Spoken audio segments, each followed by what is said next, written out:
नमस्कार. जीवन मूल्य कार्यक्रमामध्ये मी माधवी आपल्या सर्वांचं स्वागत करीत आहे. विचार बदला म्हणजे जग बदलेल ह्या मालिकेमध्ये सध्या आपण ज्या विषयावर चर्चा करत आहोत ती आहे निराशा किंवा डिप्रेशन. ह्या विषयावर आपल्याला माहिती देण्यासाठी आपल्यासोबत आहेत आदरणीय डॉक्टर सचिन परबजी. डॉक्टर सचिन, तुमचं खूप खूप स्वागत आहे. ओम शांती. ओम शांती. डॉक्टर सचिन, मागे जेव्हा आपण सत्र संपवला त्यावेळेला विषय आपला चाललेला निराशावर आणि तिथे आपले एक गाडी येऊन थांबलेली होती, ती होती तो विषय होता आत्महत्या. डॉक्टर साहेब, खूप कधी भीती वाटते की आपण निराशेमध्ये गेलो आहे तर हे आपल्याला समजलं पाहिजे, आपल्याला नाही तर आपल्या घरच्यांना समजलं पाहिजे. तर समजलं नाही समजलं काही जरी झालं तरी एक प्रश्न पुन्हा पाठीमागे राहतो की एखाद्या व्यक्तीला जर डिप्रेशन आलेलं आहे, निराश झालेली आहे ती व्यक्ती आयुष्यामध्ये, तर ती व्यक्ती कधी आयुष्यात ठीक होऊ शकते का? तिला नेहमीच ह्या गोळ्यावर किंवा समुपदेशकाच्या आधारेच जगावं लागणार आहे? याच्या अगोदर मी पुन्हा आत्महत्येबाबत बोलू इच्छितो. निराशा या आजारामध्ये आत्महत्येचे विचार येतात, ठीक आहे ना. आत्महत्येचे विचार येणं नथिंग रॉंग, कारण त्यावेळेला आपल्याला दुसरा काही रस्ताच दिसत नाही आहे आणि आपण परमनंट सोल्युशन शोधायचा प्रयत्न करतो. तर आत्महत्येचे विचार जर येत असतील तुम्हाला, तर तुम्ही ते लपवून ठेवू नका, ते तुम्ही सांगा, डॉक्टर्सना जरूर सांगा, कारण आत्महत्येचे विचार आणि त्यानुसार तुमचा इलाज होऊ शकतो, ठीक आहे ना. तर आत्महत्येचे विचार भरपूर लोकांना येतात आणि मध्ये मध्ये असे येत राहतात.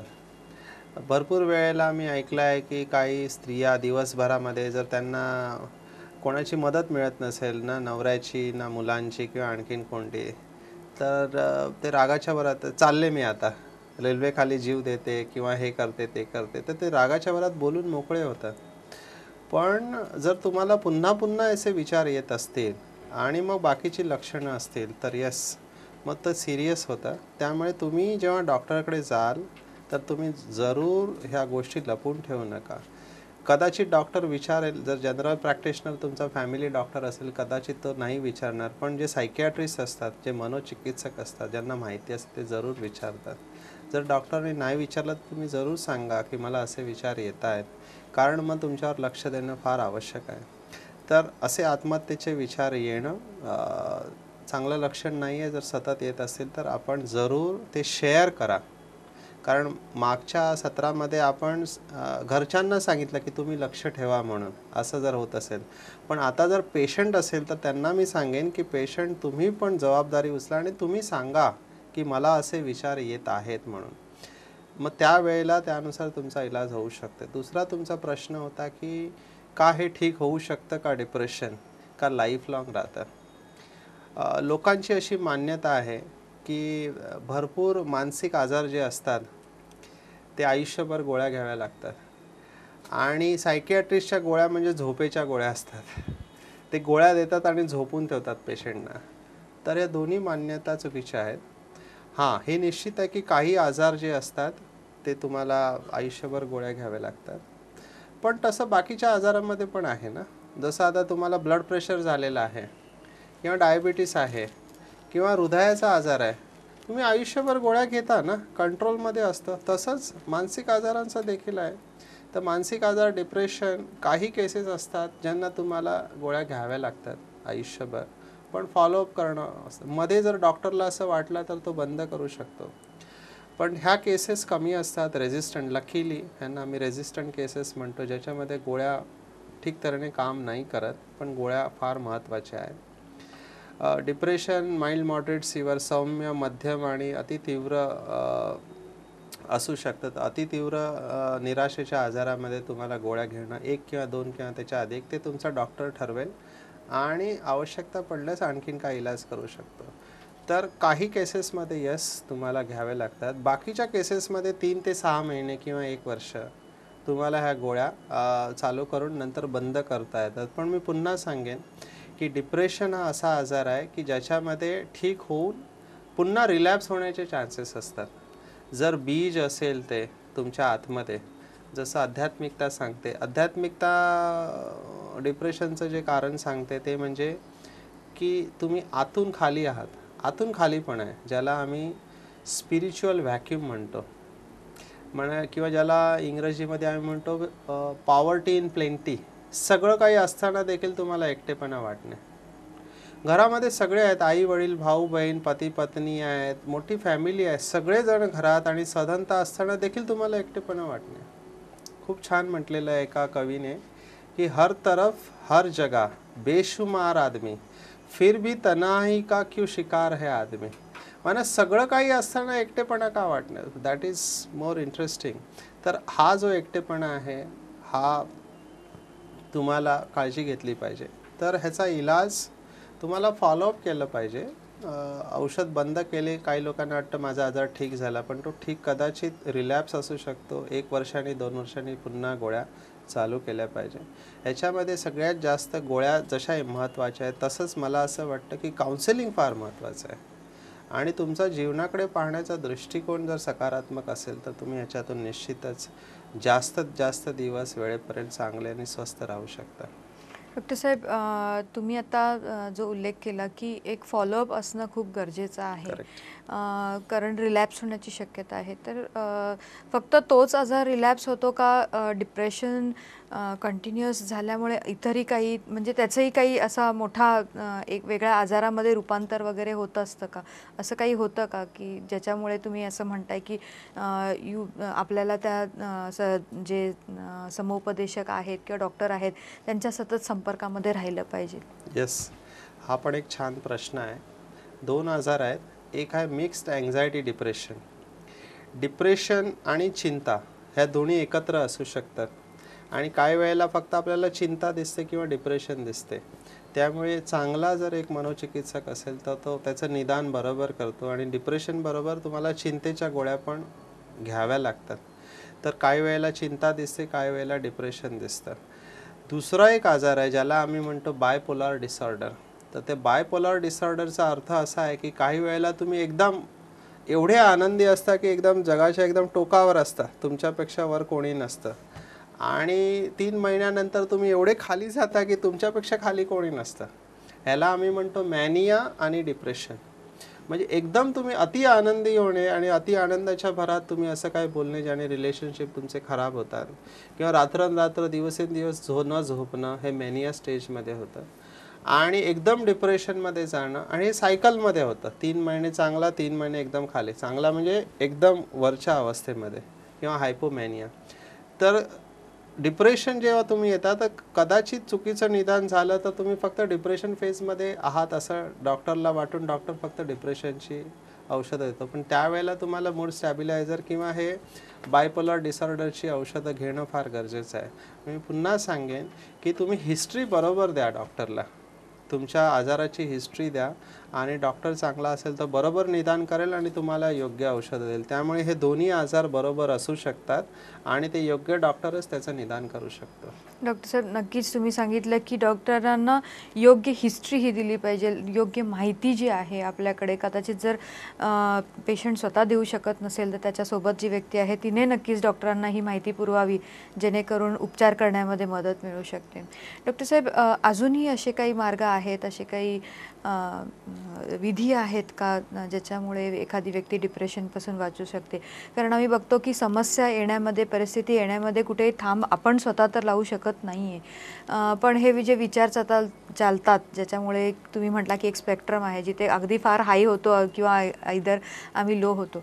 तर ह्यांना कुठेतरी थांब देण्यासाठी, रोखून ठेवण्यासाठी असे काही थेरपीज म्हणतात, असं आहे का काही? असं त्याच्याबद्दल थोडंसं काहीतरी सांगा मला. येस, आमच्याकडे ब्रह्माकुमारीमध्ये आम्ही जे बघतो पेशंट येतात तर त्याच्यामध्ये मेजॉरिटी लोक आम्ही बघतो हे मानसिक चिंतेचा आजार आणि डिप्रेशनच्या आजारामध्ये येतात आणि त्यांच्या गोळ्या पण चालू असतात. असं नाही की कारण एक नाही, 1 2 3 गोळ्या चालू असतात. एक झोपेची गोळी चालू असते, एक चिंतेची गोळी चालू असते, एक डिप्रेशनची गोळी चालू असते आणि बरोबर जर त्यांचं वय जास्त असेल तर बाकीच्या आजारांच्या पण गोळ्या चालू असतात. आणि आम्ही बघतो की जेव्हा त्यांच्याशी आम्ही बोलायला सुरुवात करतो तर काही मीटिंग्स नंतर आम्हाला कळतं की त्यांचा जीवनाकडे बघण्याचा दृष्टिकोन जरा, ज्याला आम्ही इंग्रजीमध्ये कॉग्निटिव्ह डिस्टॉर्शन म्हणतो किंवा ज्याला आपण स्मार्ट या सिरीजमध्ये पाहिलं की रॉंग थिंकिंग असते. तर त्याला थोडं करेक्ट करणं आवश्यक असतं. तर ह्याच्यामध्ये सायकोथेरपी किंवा समुपदेशन फार महत्त्वाचं आहे. आणि आमचा असा अनुभव आहे की योग्य प्रकारे त्यांना आपण सपोर्ट दिला, भावनिक सपोर्ट दिला, समुपदेशन केलं, तर हे पूर्णपणे त्यांची गाडी रुळावर येते. पण त्याला वेळ लागतो आणि लोकांनी थोडा तोपर्यंत धीर धरणं आवश्यक आहे. रेग्युलॅरिटी याच्यामध्ये फार महत्त्वाची आहे. आणि ह्याच्यामध्ये आम्ही विशेष जीवनाबद्दल त्यांना सांगतो, कारण ह्या लोकांचा जीवनाकडे पाहण्याचा दृष्टिकोन थोडा वेगळा असतो. आणि त्याच्यामध्ये काय बघतो आम्ही, एक तर ते 3-4 कॉग्निटिव्ह डिस्टॉर्शन आहेत किंवा रॉंग थिंकिंग आहेत, ज्याला आम्ही म्हणतो मॅग्निफिकेशन. मॅग्निफिकेशनचा अर्थ आहे की छोटी गोष्ट असते पण त्याला मोठी करणार. म्हणजे प्रॉब्लेम जर 10% असेल तर ते 200% करतात किंवा 100% करून स्वतःचा त्रास वाढवून घेतात, ज्याला आम्ही म्हणतो राई को पहाड करणं. तर राई को पहाड करण्याची ही विचार करण्याची पद्धत आहे, ती कशी चुकीची आहे. आणि जेवढा प्रॉब्लेम आहे तेवढाच प्रॉब्लेम, त्याला नाकारायचं पण नाही. 10% प्रॉब्लेम, त्याला 10% बघा आणि त्याचं योग्य सोल्युशन बघा. काही समस्यांचं आपल्याला उत्तर लगेच मिळतं, काही समस्यांचं थोड्या वेळानंतर, काही समस्यांना वेळ लागतो. पण याचा अर्थ की ती कधी समस्या सुटू शकणार नाही असं नसतं. तर असं आम्ही त्यांना उदाहरणासकट सांगतो. मग त्यांचं हे मॅग्निफिकेशन म्हणजे छोटी गोष्ट मोठी करण्याचा जो स्वभाव असतो त्याला लगाम बसतो. दुसरं एक कॉग्निटिव्ह डिस्टॉर्शन किंवा रॉंग थिंकिंग ह्या लोकांमध्ये आम्ही जे पाहिलेलं आहे, भरपूर असू शकतात, की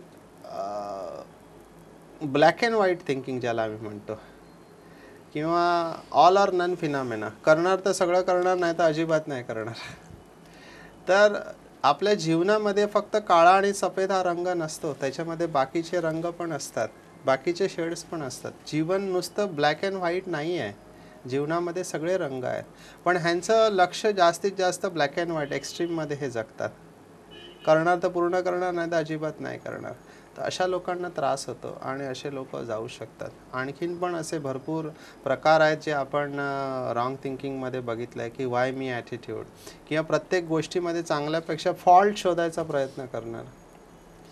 जर आम्ही त्यांना म्हणालो की फूल किती छान आहे, तर ते फुलाकडे न बघता काटे किती आहेत त्याला, असा त्यांचा दृष्टिकोन असतो. आम्ही म्हणतो की दिवस किती छान आहे, बोललं नाही आता रात्र येणार आहे. तर जे डिप्रेशनवाले असतात ते म्हणतात की 2 रात्रीच्या मध्ये 1 दिवस असतो, आणि जो योग्य नॉर्मल व्यक्ती असतो तो 2 दिवसाच्या मध्ये 1 रात्र असते. म्हणजे हा बघण्याचा दृष्टिकोन आहे तुमच्या जीवनाकडे. तर ही जे त्यांच्या विचारांमध्ये जीवनाकडे बघण्याचा जो दृष्टिकोन असतो, तो आम्ही उदाहरणं देऊन हळूहळू त्याला पॉझिटिव्ह करण्याचा प्रयत्न करतो. आणि हळूहळू त्यांना कळायला लागतं की मी एकटा नाही आहे, सगळ्यांच्या जीवनात समस्या येतात. इवन आम्ही पण समुपदेशक आहोत, आमच्या जीवनात पण समस्या येतात. पण आम्ही पळत नाही त्या समस्येपासून, त्या समस्यांना चांगल्या प्रकारे त्याचा सामना करतो, सोल्युशन शोधायचा प्रयत्न करतो. आणि जे वेगवेगळे सोल्युशन आहे त्याच्यामध्ये आम्हाला जे चांगलं योग्य सोल्युशन आहे ते वाटतं. आणि हे पण आम्ही सांगतो की आजार कोणालाही होऊ शकतात. जसा सर्दी खोकला होतो तसाच डिप्रेशनचा आजार आहे. सर्दी खोकला किंवा मलेरिया आहे तर तुम्ही मलेरियाचं 3 दिवस औषध घेता, टायफॉईड झालं तर 14 दिवस औषध घेता, TB झाला तर 6 महिने किंवा 1 वर्ष औषध घेता. तसं डिप्रेशनचा आजार आहे, त्याचं तुम्ही औषध घ्या, तुम्ही ठीक होऊ शकता. आणि डॉक्टर्सना पण हे आजार होऊ शकतात, डॉक्टर्स पण औषध घेतात. आणि आपल्याला झालं तर त्यात चुकीचं काही नाही, त्यात दोष कोणाचा नाही आहे. तर जबाबदारी स्वीकारा, जीवनाप्रती सकारात्मक दृष्टिकोन ठेवा, आणि जे चांगलं होतं आहे आपल्या आयुष्यामध्ये त्याच्यावर तुम्ही चिंतन करा. जसं आपण बघितलं कृतज्ञता भावामध्ये, क्षमाभावामध्ये. तर ह्याचा तुम्ही जर अभ्यास केला तर तुम्ही ह्या आजारातून सहजपणे थोड्या दिवसांनी ठीक होऊ शकता आणि पुन्हा तुम्ही नॉर्मल जीवन जगू शकता. जीवनामध्ये संतुलन तुमच्या येऊ शकतं. असं आम्ही जेव्हा त्यांना समजावतो तर तेव्हा ते पुन्हा रुळावर त्यांची गाडी येते. डॉक्टर साहेब, तुम्ही सांगितलं की डिप्रेशन झाल्यानंतर आपण ह्या सर्व गोष्टी केल्या पाहिजे, ज्याच्यामध्ये तुम्ही समउपदेशनाचा मुद्दा मांडला. तर मागच्या ज्या आपल्या सत्र झालेले आहेत त्याच्यामध्ये अभिकथन तुम्ही नेहमीच करवत आलेला आहात आम्हाला. एक प्रश्न मला असा विचारायचा आहे की जरुरी नाही की मी डिप्रेशनमध्ये ऑलरेडी गेलेली आहे, परंतु डिप्रेशनमध्ये जाऊ नये म्हणून जर मी अभिकथन केलं तर त्याचं काम म्हणजे ते काम करेल, त्याचं आपल्यावर इफेक्ट्स राहू शकतात? डेफिनेटली. तुम्ही अतिशय एक छान आणखीन प्रश्न विचारला. जसं डायबिटीसमधलं सांगितलं जातं की डायबिटीस होण्यापूर्वी 3-4 वर्ष अगोदर त्याची साखर नॉर्मल नसते, याला आम्ही प्री डायबिटिक स्टेज म्हणतो, तर तो असतो. आणि त्यावेळेला जर आपण लक्ष दिलं तर जो डायबिटीस आपल्याला येणार आहे 4 वर्षात, तो आपण आणखीन 10 वर्ष पुढे ढकलू शकतो. येस, याला आम्ही प्रिव्हेन्शन म्हणतो. And prevention is always better than cure. म्हणजे आजार होण्या अगोदर जर आपण काळजी घेतली तर डेफिनेटली. तर आमचं लक्ष पण हे आहे की भरपूर लोक डिप्रेशनमध्ये चालले आहेत असं आम्हाला दिसतं आहे. तर त्या लोकांना आपण जर योग्य मार्गदर्शन केलं किंवा अवेअरनेस, जसा हा कार्यक्रम चालला आहे, आणि त्यांनी हे अभिकथन केलं तर त्यांना निश्चितच फायदा होऊ शकतो. तर डॉक्टर साहेब, ह्या अभिकथनाची एक झलक. ठीक आहे, आपण आता अनुभव करूया. सर्वांनी सरळ बसायचं आहे आणि एकदम स्वतःला हलकं सोडायचं आहे. तुम्ही जर एखादं महत्त्वाचं काम करत असाल, जसं गॅस आहे, स्टोव आहे, गाडी चालवणं आहे, रस्ता क्रॉस करणं आहे, किंवा एखाद्या मशिनरी बरोबर असाल, तर तुम्ही कृपया त्यावेळेला अभ्यास करू नये. शांत राहा, ज्या ठिकाणी तुम्ही एकांतमध्ये बसू शकतात, आणि हे विचार तुम्हाला स्वीकार करायचा आहे. हे विचार जेवढे तुम्ही एकाग्रतेने, भावनेने स्वीकार कराल, तेवढा तुम्हाला जास्त चांगला अनुभव होईल. ओम शांती.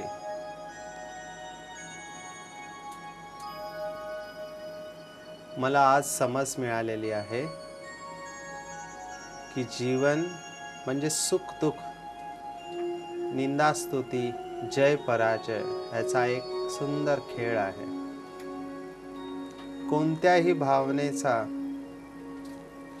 स्वीकार करणं हे माझ्या हातामध्ये आहे, आणि मी स्वतः जागृतपणे संतुष्टता आणि खुशीचा स्वीकार करत आहे. माझ्यामधील दुःख, निराशा, हताशा, उदासी या सर्व विचारांना मी त्याग करत आहे. मी पूर्णपणे आशावादी आहे. मला पूर्ण निश्चय आहे की माझ्याबरोबर जे काही घडणार आहे त्याच्यामध्ये कल्याण आहे. माझ्याबरोबर काहीतरी अद्भुत आणि प्रशंसीय घटना घडणार आहे.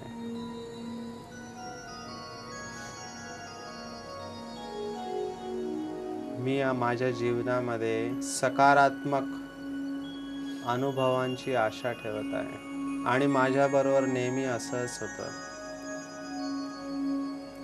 मी स्वतःला संपूर्णपणे स्वीकार करत आहे. कोणत्याही शर्तीशिवाय मी स्वतःला संपूर्ण स्वीकार करत आहे.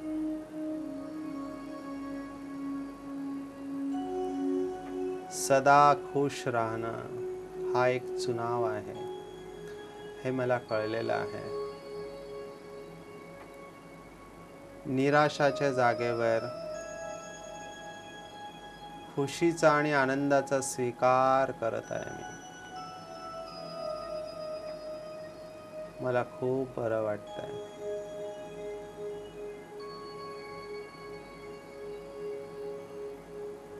आनंदाचे सागर परमपिता परमात्मा माझे पिता आहेत, आणि त्याचे मी संतान, आनंद स्वरूप आहे.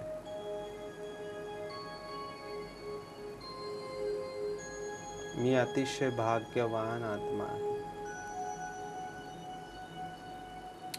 मी निरंतर आनंदाचा अनुभव करत आहे. मी आनंद स्वरूप आहे.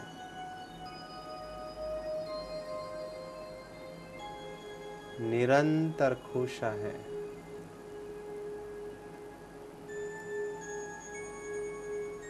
मला खूप खूप बरं वाटत आहे. मला खूप खूप बरं वाटत आहे. हे जीवन अतिशय सुंदर आहे. या जीवनावर माझं प्रेम आहे. जीवनातील प्रत्येक घटना मला शक्ती देत आहे. मला पुढे घेऊन जात आहे आयुष्यामध्ये. माझं भविष्य अतिशय सुंदर आहे. वर्तमान देखील सुंदर आहे.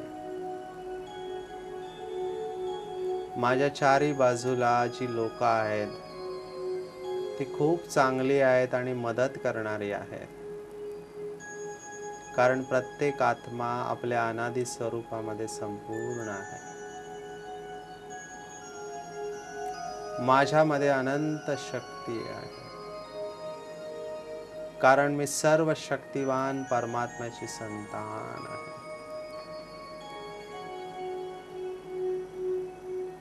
सर्व शक्तिवान परमात्म्याकडून माझ्याकडे सर्व शक्ती प्रवाहित होत आहे. या सर्व शक्तींच्या आधारे जीवनातील कोणत्याही परिस्थितीवर मी मात करू शकते. मी आशावादी आहे आणि प्रसन्न आहे. मला खूप बरं वाटतंय. माझं जीवन श्रेष्ठ आणि सुंदर बनत चाललेलं आहे. माझा विजय निश्चित आहे. कारण स्वयं सर्वशक्तिवान परमात्मा माझ्या बरोबर आहे. मी बिलकुल शांत आणि प्रसन्न आहे. शांत आणि प्रसन्न आहे. ओम शांती शांती. धन्यवाद डॉक्टर साहेब. खूप छान अनुभव. दर्शक हो, ही गोष्ट आपल्याला नक्कीच लक्षात ठेवायची आहे की आपल्याला आशा ठेवायची आहे, निराशा नाही. कारण जीवनामध्ये घेण्यासारखं भरपूर काही आहे आणि ते जे काही घ्यायचं आहे ते तुम्हाला मिळू शकतं ब्रह्माकुमारी सेवा केंद्रावर. तर नक्कीच आपल्याला जे हवं आहे ते घेण्यासाठी तुम्ही नजीकच्या ब्रह्माकुमारी सेवा केंद्रावर भेट देऊ शकता. मनात काही प्रश्न असतील तर आम्हाला मेल पाठवू शकता किंवा भेट देऊ शकता आमच्या वेबसाईट www.bkmarathi.com ला. तर असाच एखादा विषय घेऊन आपण पुन्हा भेटूया. तोपर्यंत नमस्कार. ईश्वर निर्मित या सुंदर जगात जगण्याचे कसब ज्याला गवसले तो खरा भाग्यवान. या जगात त्यापेक्षा आणखीन श्रेष्ठ प्राप्ती नसावी आणि ही प्राप्ती आपणाला व्हावी हेच आमचे ध्येय. अत्याधुनिक जगाच्या उंबठ्यावर श्रेष्ठ संस्कृतीच्या भक्कम पायाची गरज आहे. विश्वास हा भारतीय संस्कृतीचा पाया आहे. चमत्कार, मंत्रतंत्र अशा मोजमापात ईश्वराला ना तोलता त्याची खरी ओळख असणे आवश्यक आहे. जगण्याची कला म्हणजे काय, स्वतःची खरी ओळख काय हे जाणून घेण्यासाठी संपर्क करा आमच्या स्थानीय ब्रह्माकुमारी विद्यालयाशी किंवा संपर्क करा या नंबरवर 9422859497. आमचा पत्ता आहे ब्रह्माकुमारी विद्यालय, भानापेठ वाड, कस्तुरबा रोड, चंद्रपूर 442402 आणि आमचा ईमेल आहे bkmarathi@gmail.com. जीवनमूल्य व्याख्यान आणि मेडिटेशन गीतांची DVD MP3 उपलब्ध आहे.